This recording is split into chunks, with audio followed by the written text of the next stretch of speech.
ആഹാ, ഇവിടെ നടക്കണോ? അബ്ദുള്ളൊക്കെ പോവാന്നറിയില്ലേ? മൂപ്പര് അന്വേഷിക്കുന്നുണ്ട്.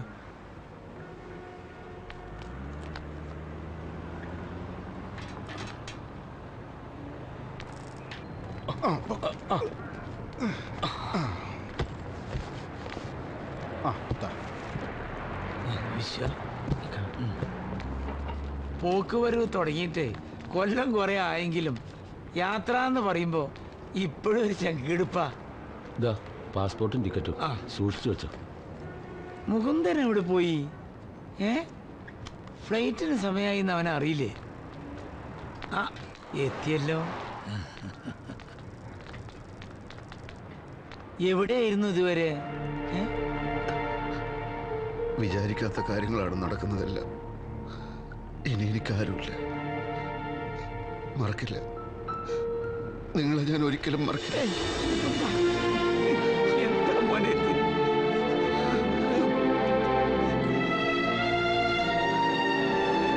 പഠിച്ചോ കാക്കട്ടെ.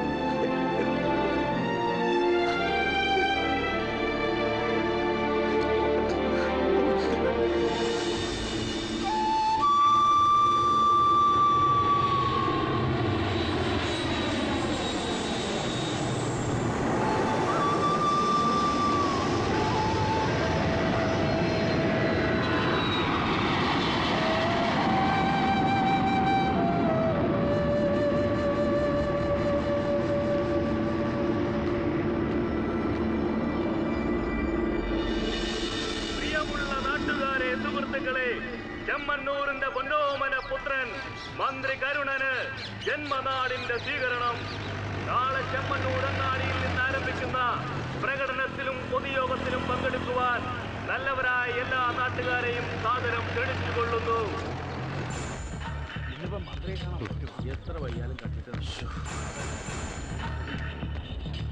ഞാൻ കൃഷ്ണവാര്യര്, കോഓപ്പറേറ്റീവ് ബാങ്കിന്റെ മാനേജരാ.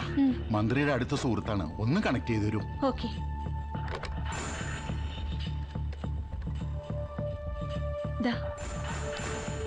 ഹലോ.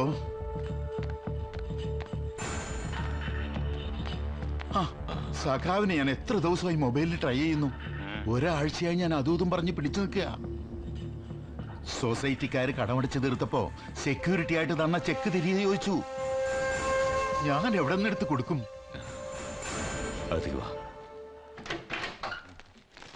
ഒരു 5 മിനിറ്റ് എല്ലാവരും ഒന്ന് പുറത്തേക്കിരുന്നേ.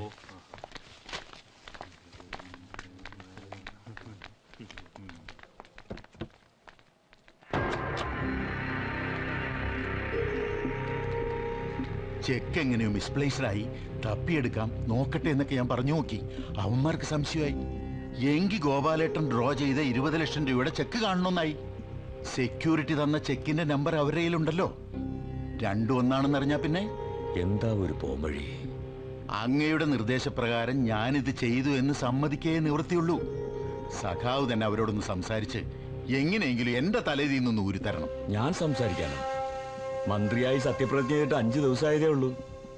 ഞാൻ സംസാരിക്കാമെന്ന് പറഞ്ഞാൽ ഞാനും ഇതിൽ ഇൻവോൾവ് ആണെന്ന് ഞാൻ തന്നെ സമ്മതിക്കുക എന്നല്ല അർത്ഥം.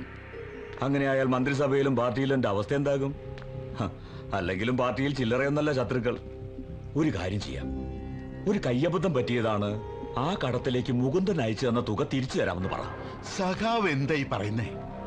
അൻവറിനെ പോലെയുള്ള തീവ്രവാദികളൊക്കെ അങ്ങനെ ഒതുക്കാൻ കഴിയുന്നാണോ? അവന്റെ പ്രിയപ്പെട്ട നേതാവ് മുകുന്ദൻ നാടുവിടാൻ തന്നെ കാരണം ഈ പ്രശ്നത്തിലല്ലേ? താനൊന്ന് സംസാരിച്ചു നോക്കടോ. സഖാവ് സംസാരിക്കണം. ഞാനിത് സംസാരിച്ചാല് എന്നെ അവന്മാര് തല്ലിക്കൊല്ലും. ഒരു കാരണവശാലും എനിക്ക് ഇതിൽ ഇടപെടാൻ കഴിയില്ല. സഖാവ് പറഞ്ഞിട്ടില്ല ഞാൻ. അതിന് തെളിവൊന്നുമില്ലല്ലോ. എന്ന് വെച്ചാൽ സ്വന്തമായി ആലോചിച്ച് എന്തെങ്കിലും ചെയ്യുവാരേ. ഞാനിവിടെ 100 കൂട്ടം പ്രശ്നങ്ങളില്ല. നാളത്തെ സ്വീകരണത്തിന്റെ കാര്യം തന്നെ എന്നുവെച്ചല്ലേ, നമുക്ക് പിന്നെ കാണാം.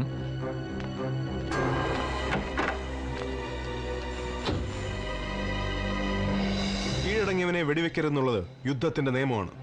അതുകൊണ്ടാണ് നീചനും നികൃഷ്ടനുമായി ഈ നാറിയെ വെട്ടി നുറുക്കാത്തത്. സഖാവ് കരുണനൊരുക്കിയ കെണിയിൽ വീണ് നമ്മുടെ പ്രിയപ്പെട്ട മുകുന്ദേട്ടൻ എവിടെയോ കിടന്ന് അലയുകയാണ്. ഈ പ്രശ്നം എത്രയും പെട്ടെന്ന് അറിയിക്കേണ്ടവരെ അറിയിക്കണം.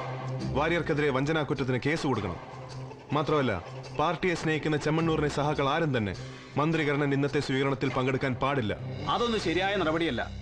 പാർട്ടി അണികളുടെ കഠിനാധ്വാനത്തിന്റെ ഫലമായി വൻ ഭൂരിപക്ഷത്തോടെയാണ് നമ്മൾ അധികാരത്തിൽ വന്നിരിക്കുന്നത്. ചെമ്മണ്ണൂരിനൊരു മന്ത്രിയെ കിട്ടിയിരിക്കുന്നത്. ഒരു ബാങ്ക് മാനേജർ പറയുന്നത് കേട്ട് വിശ്വസിച്ച് മന്ത്രിയുടെ സ്വീകരണ യോഗത്തിന് പോവാതിരിക്കുന്നതൊന്നും ശരിയായ നടപടിയല്ല. തെറ്റിയതോൻ മന്ത്രിയായാലും തന്ത്രിയാലും ശിക്ഷ അനുഭവിച്ചേ പറ്റൂ. ഇതിപ്പോ കുത്തിപ്പൊക്കിയ പാർട്ടിക്ക് സർക്കാരിന് ക്ഷീണമാണ്. പുത്തരി തന്നെ കല്ല് കടിച്ചു എന്നും പറഞ്ഞ് പ്രതിപക്ഷം ആഞ്ഞടിക്കും. അടിക്കട്ടടോ. പാർട്ടിയിലെ കള്ളനാണയങ്ങളെ പുറത്തു കളഞ്ഞാലേ പാർട്ടി ശുദ്ധീകരിക്കപ്പെടൂ. ഇങ്ങനൊരു മന്ത്രി പാർട്ടിക്കും വേണ്ട, ചെമ്മണ്ണൂരിനും വേണ്ട. അത് സഖാവ് മാത്രം തീരുമാനിച്ച പോരല്ലോ. ഇത് അൻവറിന്റെ മാത്രം തീരുമാനമാണെന്ന് ആര് പറഞ്ഞു? സൊസൈറ്റി ഗോപാലൻ എന്ന പാവം മനുഷ്യനെ നിങ്ങളൊക്കെ മറന്നു. ഒരു കള്ളനായിട്ടാണ് അയാൾ മരിച്ചത്. ഒരു കാലത്ത് ഗോപാലനായിരുന്നു ഇവിടുത്തെ പാർട്ടി. അയാളെ ചതിച്ചവൻ ഒരു നിമിഷം പോലും ഈ പാർട്ടിയിൽ തുടരാൻ യോഗ്യനല്ല. ഒരുപാട് പഴങ്കഥയൊന്നും പറയണ്ട മാഷേ. ഈ ഘട്ടത്തിൽ പാർട്ടിയുടെ പ്രതിച്ഛായ തീർന്നുകൂടാ. നമുക്ക് എല്ലാറ്റിലും വലുത് പാർട്ടിയാണ്. എല്ലാറ്റിലും വലുത് ജനങ്ങളാണ്. ജനങ്ങൾക്കു വേണ്ടി ജനങ്ങൾ ഉണ്ടാക്കിയതാണ് പാർട്ടി. അവരെ അർഹതയുള്ളവർ ഭരിച്ചാൽ മതി. ഈ തെണ്ടി മറ്റാരുടെ ഏജന്റാണ്. പാർട്ടിയിൽ പൊട്ടിത്തെറുണ്ടാക്കാൻ വേണ്ടി മന്ത്രി കരുണന്റെ പേര് മനഃപൂർവ്വം വലിച്ചിറക്കിയാണ്. മന്ത്രി പറഞ്ഞിട്ട് ഇയാളെ കയ്യിൽ വല്ല തെളിവുണ്ടോ? കയ്യും കാലും കൊത്തിയരിയും. മന്ത്രി കരുണൻ, നമ്മുടെ നാടിന്റെ പൊന്നോമന പുത്രൻ, ഈ വഴിത്താരെ ധന്യമാക്കിക്കൊണ്ട് ഈ വാഹനത്തിന് തൊട്ടു പിന്നാലെ കടന്നു വന്നുകൊണ്ടിരിക്കുകയാണ്. അനുഗ്രഹിക്കൂ, ആശീർവദിക്കൂ, അനുമോദനത്തിന്റെ പൂച്ചെണ്ടുകൾ അർപ്പിക്കൂ. അനവധി നിരവധി ആവേശോജ്വലമായ സ്വീകരണങ്ങൾ ഏറ്റുവാങ്ങിക്കൊണ്ട് നമ്മുടെ കണ്ണിനുള്ളിൽ മന്ത്രി കരുണൻ ഇതാ നമ്മുടെ പ്രിയപുത്രൻ മന്ത്രി കരുണൻ ഈ വാഹനത്തിന് പിന്നാലെ കടന്നു വന്നുകൊണ്ടിരിക്കുകയാണ്.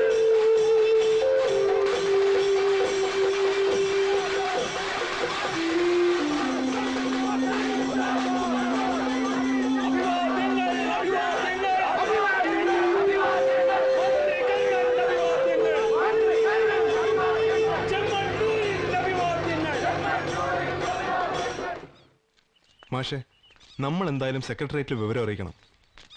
അതുകൊണ്ടൊന്നും പ്രയോജനം ഉണ്ടാവുമെന്ന് തോന്നുന്നില്ല. കരുണനെ കുറ്റക്കാരനാക്കാൻ എന്ത് തെളിവാണ് ഉള്ളത്? മാനേജർ വാര്യരുടെ മൊഴി തെളിവല്ലേ? പാർട്ടി തെളിവെടുപ്പെടുത്തുമ്പോ വയറ് കൂറുമാറിയ ആ എങ്കിൽ വാര്യരെ പിന്നെ ജീവനോടെ ആരും കാണില്ല. അങ്ങനെ ചെയ്താൽ കരുണൻ എന്നേക്കുമായി രക്ഷപ്പെടും.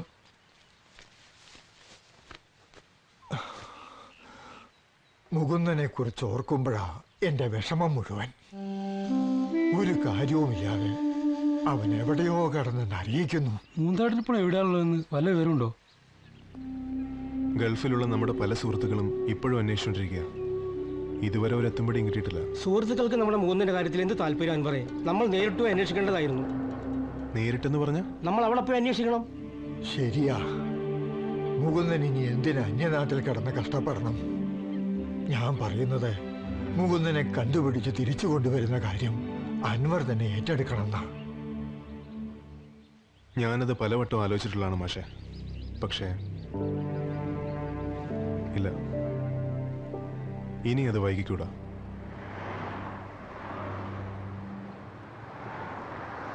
ഹലോ, ഇപ്പൊ എവിടെ എത്തി? ആ ഹലോ ഹലോ, ദാ ഇവിടെ. അൻവർ, ഞാൻ മായ. മനസ്സിലായി. വഴി കണ്ടുപിടിക്കാൻ കുറച്ച് ബുദ്ധിമുട്ടിയില്ലേ? കുറച്ച്. ഒന്നും കൊടുത്തു വിടണ്ടെന്ന് അമ്മയോട് പല പ്രാവശ്യം പറഞ്ഞതാ. കടുമാങ്ങാച്ചറ ഇവിടെ കിട്ടാത്ത സാധനമെന്ന് അമ്മയുടെ വിചാരം. വെറുതെ ഓരോരുത്തരെ ബുദ്ധിമുട്ടിക്കാൻ. നാട്ടിലുള്ളവർക്ക് ഇങ്ങനെയൊക്കെയല്ലേ സ്നേഹം കാണിക്കാൻ പറ്റൂ. ഇത് കേടുകൂടാതെ കുറെ കാലം ഇരിക്കുന്ന അമ്മ പറഞ്ഞിരുന്നു. ആ ധൈര്യത്തിലാ ഇത്തിരി വൈകിച്ചത്. ഒരു ഡ്രൈവിംഗ് ലൈസൻസ് സംഘടിപ്പിക്കാനുള്ള ശ്രമത്തിലായിരുന്നു. കഴിഞ്ഞ ആഴ്ച ടെസ്റ്റ് പാസ്സായി. ജോലി വല്ലതും ശരിയായോ? ഇല്ല, ഒരു സെക്കൻഡ് ഹാൻഡ് പിക്കപ്പ് നോക്കി വെച്ചിട്ടുണ്ട്. സത്യം പറഞ്ഞ ജോലി തേടി വന്നതല്ല ഞാൻ. ഒരാളെ അന്വേഷിച്ചിറങ്ങിയതാ. അയാളെ കണ്ടെത്തുന്നവരെ പിടിച്ചു നിൽക്കാൻ ജോലി, അത്രേ ഉള്ളൂ. അൻവറ ചെമ്മണ്ണൂരിന്നല്ലേ? അതെ. ആരെ അന്വേഷിച്ചു വന്നു എന്നാ പറഞ്ഞേ? ഒരു മുകുന്ദൻ. മുകുന്ദേട്ടൻ ഞങ്ങളുടെ പാർട്ടിയുടെ നേതാവായിരുന്നു. എൻ്റെ ഏറ്റവും അടുത്ത ആള്. അല്ല, എൻ്റെ സ്വന്തം ജ്യേഷ്ഠനെ പോലെയായിരുന്നു. 3 വർഷമായിട്ട് ആളെക്കുറിച്ചൊരു വിവരവും ഇല്ല. എനിക്കറിയാം മുകുന്ദേട്ടനെ. മുകുന്ദേട്ടനെ അറിയോ?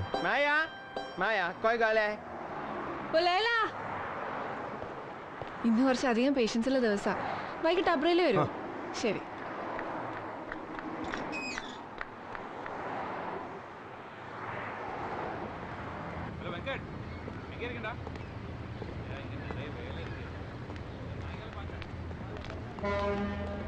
ഇത്രയും ആത്മാർത്ഥതയുള്ള ഒട്ടും കളങ്കമില്ലാത്തൊരു മലയാളിയെ എൻ്റെ ഗൾഫ് ജീവിതത്തിൽ ഞാൻ കണ്ടിട്ടില്ല.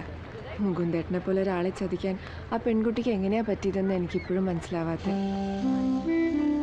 അവൾ പണവുമായി ചൈനയിലേക്ക് പോയെന്നറിഞ്ഞ് ഷോക്ക്ഡായി നിൽക്കുന്ന മുകുന്ദേട്ടൻ്റെ മുഖം എൻ്റെ മനസ്സിൽ ഇപ്പോഴും ഉണ്ട്. ഇവിടെ വന്നിട്ട് ആദ്യം പോയി അന്വേഷിച്ച സിദ്ധാർത്ഥനാ. പക്ഷെ അയാൾ യൂറോപ്പിലേതോ ബിസിനസ് ടൂറിലാണെന്ന് അറിഞ്ഞത്. പിന്നെ മുകുന്ദേട്ടൻ പണ്ട് താമസിച്ചിരുന്ന സ്ഥലത്ത് പോയി. അവിടെ ഇപ്പോൾ ഒരു പാകിസ്ഥാനി ഫാമിലിയാണ്. പണ്ട് നാട്ടിലെ കടം വീട്ടാൻ അയച്ചുകൊണ്ടിരുന്ന പണം ഇടയ്ക്ക് വെച്ച് മുടങ്ങിയിരുന്നു. പക്ഷെ ഒരു കൊല്ലമായിട്ട് ബാങ്കിലേക്ക് വീണ്ടും കാശ് വരുന്നുണ്ട്. വെസ്റ്റേൺ യൂണിയൻ വഴിയാണ് കാശ് വരുന്നത്. ആ ഒരു സൂചന വെച്ച് അബ്ബാസിനെയും കൂട്ടി ഞാനവരുടെ ഓഫീസിൽ പോയി അന്വേഷിച്ചു. പക്ഷെ മുകുന്ദേട്ടൻ്റെ പേരിൽ കാശ് അയക്കുന്നത് മറ്റാരോ ആണ്. ആ ഒരു ഐഡൻറ്റിറ്റി വെച്ച് ഞാൻ അന്വേഷിച്ചെങ്കിലും എവിടെ എത്തിയില്ല. വണ്ടി ശരിയായാൽ അന്വേഷിക്കാൻ കുറച്ചുകൂടെ സൗകര്യം ഉണ്ടാവും. മുകുന്ദേട്ടനുണ്ട്, എവിടെയോ ഉണ്ട്. കണ്ടുപിടിച്ചേ പറ്റൂ. വരട്ടെ. ശരി.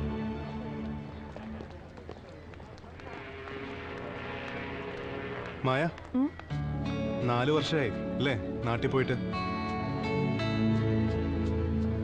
ചേച്ചിമാരുടെ കാര്യങ്ങളൊക്കെ കഴിഞ്ഞില്ലേ? ഇനി വീട്ടിലേക്ക് കാശൊന്നും അയക്കണ്ട, സ്വന്തം കാര്യം നോക്കണം.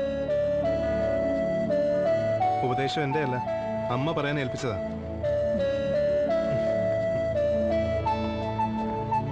അൻവർ, ഞാൻ തന്ന വർഗീസിന്റെ നമ്പർ കയ്യിലില്ലേ? വിളിക്കാൻ മറക്കണ്ട. ആ.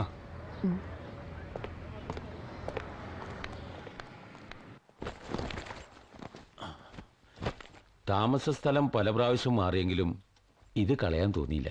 ഞാനിതുവരെ തുറന്നു നോക്കിയിട്ടില്ല.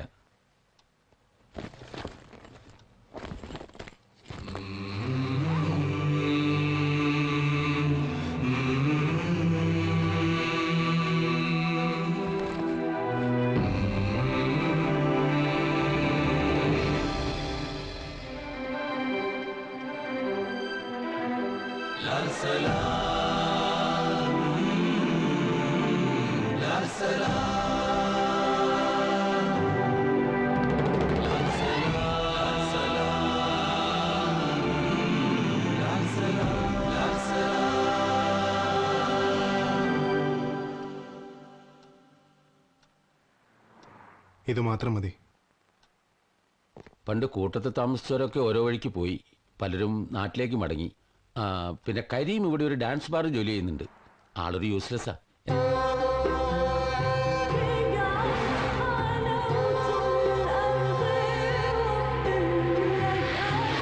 കഷ്ടമായി പോയി.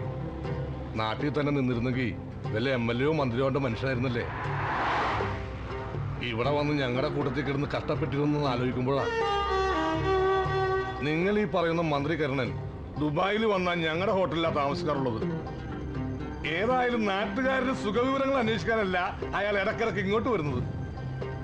ഈ വലിയ വലിയ ഹോട്ടലിൽ പണിയെടുത്ത പല മാന്യന്മാരുടെയും തനി സ്വരൂപം നേരിട്ട് കാണാനുള്ള ചാൻസ് ഉണ്ടാവുമല്ലോ.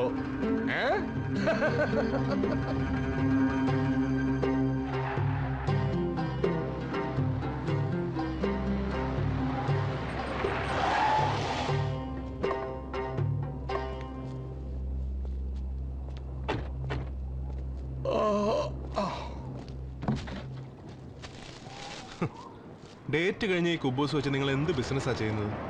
ഡേറ്റ് കഴിഞ്ഞാലും 2 ദിവസത്തേക്കൊന്നും ഇത് കേടാവില്ല. പക്ഷെ കടയിൽ വിറ്റാലും പോലീസ് പിടിക്കും. അതുകൊണ്ട് നമ്മൾ അവരടുത്ത് വല്ല പശുവിനെ ആടിനെ വളർത്തുന്ന ഫാമിൽ കൊണ്ടു കൊടുക്കും. ഒരു മൃഗാതുര സേവനം.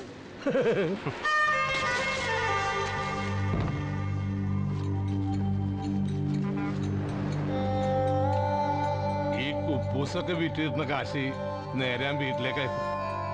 ഹമ്മോസം ഉണ്ടായിരുന്നപ്പോ വീട്ടിലൊന്നും ഞാൻ അറിഞ്ഞിരുന്നില്ല. ഇപ്പൊ അവർക്ക് ഞാനല്ലാതെ വേറെ ആരുമില്ലല്ലോ.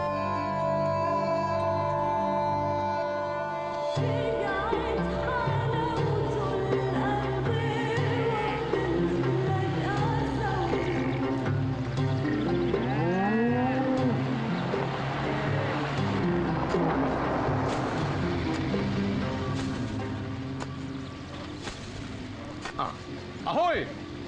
കുബൂസ് യാഗിൽ എവിടെ ഇയാളെന്നെ കാല് പിടിപ്പിച്ച് അടങ്ങത്തുള്ളൂ.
ഇനി ഒരിക്കലും കാണാൻ പറ്റുമെന്ന് വിചാരിച്ചല്ല.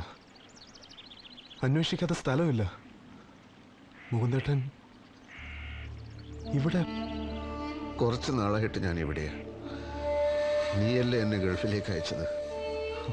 ഇതും ഗൾഫാണ്, കുറച്ചുള്ളിലോട്ടാണെന്ന് മാത്രം. ഇതൊക്കെ പണം കായ്ക്കുന്ന മരങ്ങളാണ്. ഇതിന് വെള്ളം നനച്ചും പശുക്കളെ ആടുകളെയൊക്കെ നോക്കിയും ഞാനിങ്ങനെ കഴിയുന്നു. കരീമിനെ എങ്ങനെ? മുകുന്ദേട്ടനെ അന്വേഷിക്കുന്നതിനിടയിൽ കണ്ടുമുട്ടിയതാ. നിങ്ങൾ ഇറാഖിൽ പോയില്ലേ? വാ പറയാം.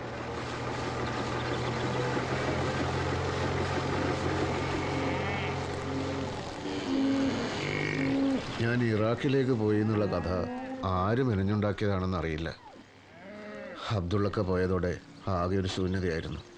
വീണ്ടും ഒരു ജോലിക്ക് വേണ്ടി പരിചയക്കാരെ ശല്യപ്പെടുത്താൻ പാടില്ലെന്ന് തീരുമാനിച്ചു. എവിടെയൊക്കെയോ അലഞ്ഞു. വിശപ്പടക്കാൻ വേണ്ടി കിട്ടിയ പണികളൊക്കെ ചെയ്തു. ചിലപ്പോൾ 2-3 ദിവസം പണിയും ഉണ്ടാവില്ല, ഭക്ഷണവും ഉണ്ടാവില്ല. അങ്ങനെയുള്ളൊരു യാത്രക്കിടയിൽ തളർന്നു വീണത് മാത്രം ഓർമ്മയുണ്ട്. ഓർമ്മ വന്നപ്പോൾ ഒരു അറബിയുടെ മജ്ലിസിൽ കിടക്കുകയാണ് ഞാൻ.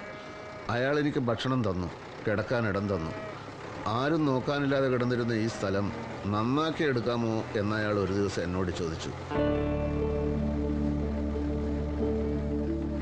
പിന്നെ അങ്ങോട്ട് രാവ് പകൽ അധ്വാനം തന്നെയായിരുന്നു. പണ്ട് നമ്മൾ ചെമ്മണ്ണൂരിൽ റോഡുണ്ടാക്കിയതുപോലെ, കിണറുണ്ടാക്കിയതുപോലെ. ഇതും ചെമ്മണ്ണൂരിന് വേണ്ടിയാണ് എന്ന ചിന്തയാണ് 3 വർഷത്തിനുള്ളിൽ ഈ സ്ഥലം ഈ രൂപത്തിലാക്കാൻ എനിക്ക് പ്രചോദനമായത്. ഓരോ നിശ്വാസത്തിലും ചെമ്മണ്ണൂരിനെ കുറിച്ച് ഓർക്കുന്ന മുകുന്ദേട്ടനെ അതേ ചെമ്മണ്ണൂർ തന്നെ ചതിച്ചു. സൊസൈറ്റിയിലെ തിരുമറിയും ഗോപാലേട്ടൻ ഒപ്പിട്ട ചെക്കും ഒക്കെ ചതിയായിരുന്നു. ബാങ്ക് മാനേജറെ മുന്നിൽ നിർത്തി സഖാവ് കരുണൻ, അല്ല മന്ത്രി കരുണൻ കളിച്ച കളി.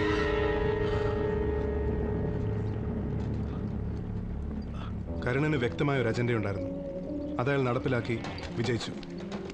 ഇല്ലാത്ത ബാധ്യത തീർക്കാൻ വേണ്ടിയാണ് മുകുന്ദേട്ടൻ ഇത്രയും നാളും ഈ മരുഭൂമി കിടന്ന് നരകിച്ചത്.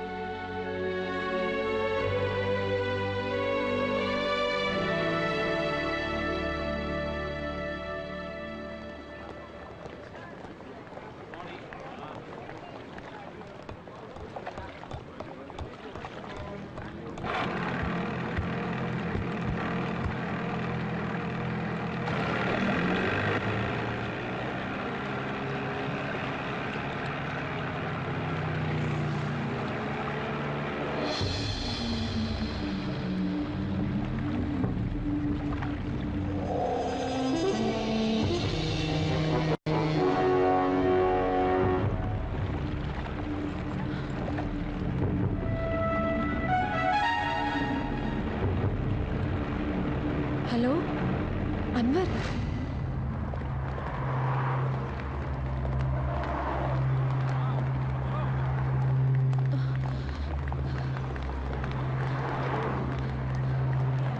അൻവർ, അവള് ഷുമിൻ.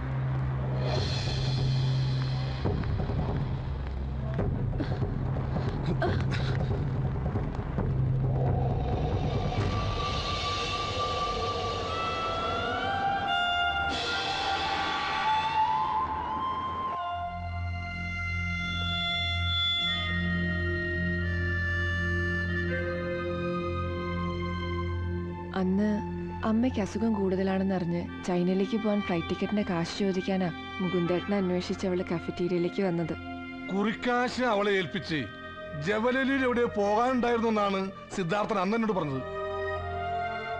ചൈനക്കാരുടെ കയ്യിൽ കാശ് കൊടുത്തു വിട്ട ശേഷം ജബലലിയിൽ അത്യാവശ്യമായി പോകണമെന്ന് സിദ്ധാർത്ഥൻ ഭക്ഷണം ഓർഡർ ചെയ്ത് അവിടെ തന്നെ ഇരുന്നപ്പോഴെങ്കിലും ഞാൻ സംശയിക്കേണ്ടതായിരുന്നു.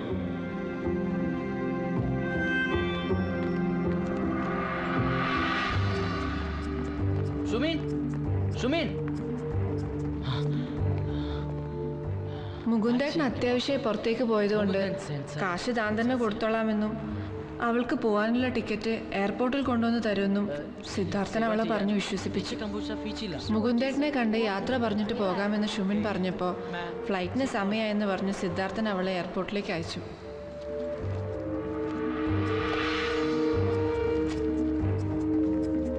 我想和母空丹说谢谢。不用不用，我会跟他说的。taxi，给我见，各位走吧。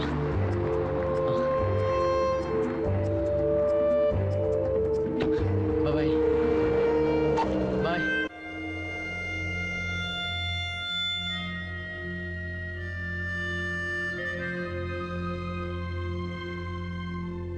ആദ്യം അമ്മാവൻ, പിന്നെ അനന്തരവൻ. സാരമില്ല, നമ്മൾ അനുവദിച്ചാലല്ലാതെ മറ്റൊരാൾക്ക് നമ്മളെ ചതിക്കാൻ കഴിയില്ലെന്ന് എവിടെയോ വായിച്ചത് ഓർമ്മയുണ്ട്. തെറ്റെൻ്റെയാണ്, വേറെ ആരെയും കുറ്റപ്പെടുത്തിയിട്ട് കാര്യമില്ല. ആ പെൺകുട്ടി ഇപ്പൊ എവിടെയുണ്ട്? സത്യം എന്താണെന്ന് അറിയുന്നതിന് മുമ്പ് മുകുന്ദേട്ടൻ എങ്ങനെ പ്രതികരിക്കാന്നറിയാത്തോണ്ട് ഇങ്ങോട്ട് വിളിച്ചില്ലെന്നേ ഉള്ളൂ. മായ,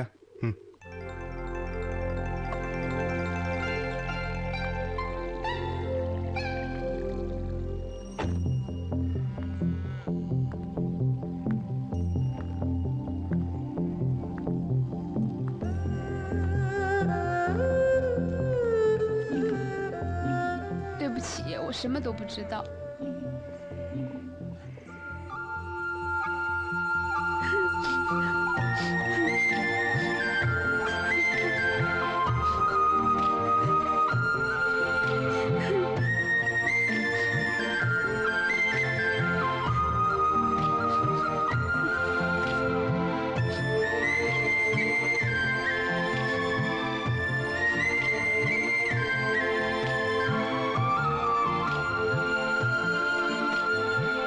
മുകുന്ദേട്ടൻ വിചാരിക്കണ പോലെ ഇവള് കമ്മ്യൂണിസ്റ്റ് ആര്യൊന്നും അല്ല.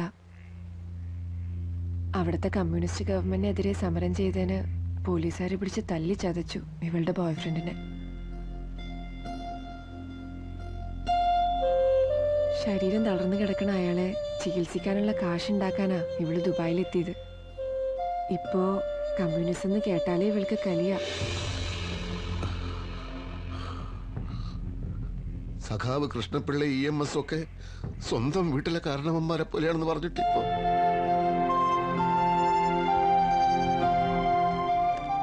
ചൈനീസ് ഭാഷ അറിയാവുന്നതിന്റെ ബലത്തില് ആ സിദ്ധാർത്ഥം പറഞ്ഞ് ഫലിപ്പിച്ചായിരിക്കും ഇതെല്ലാം അല്ലേ? അവന്മാരൊക്കെ ഇപ്പൊ കരീമിന്റെ ഹോട്ടലിലുണ്ട്. പ്രവാസികളുടെ പ്രശ്നങ്ങൾ പഠിക്കാൻ മന്ത്രികരണന്റെ ഗൾഫ് സന്ദർശനം. പ്രശ്നങ്ങൾ പഠിക്കാനൊന്നുമില്ല, ഗൾഫ് മലയാളികളുടെ ഒരു പ്രധാന അസുഖമാണല്ലോ ഇടക്കിടക്ക് പ്രവാസി പുരസ്കാരം എന്ന് പറഞ്ഞ് ആരെങ്കിലും പിടിച്ചോണ്ട് വന്ന് പൊന്നില്ലാത്ത പൊന്നാടാണ് നീക്കലി. അതിനയാൾ വരുന്നത്. അതെ, നാളെ ദേരയിലൊരു പ്രവാസി പുരസ്കാരത്തിന് ഞാനാ ആങ്കർ. നാളെ എത്ര മണിക്ക്?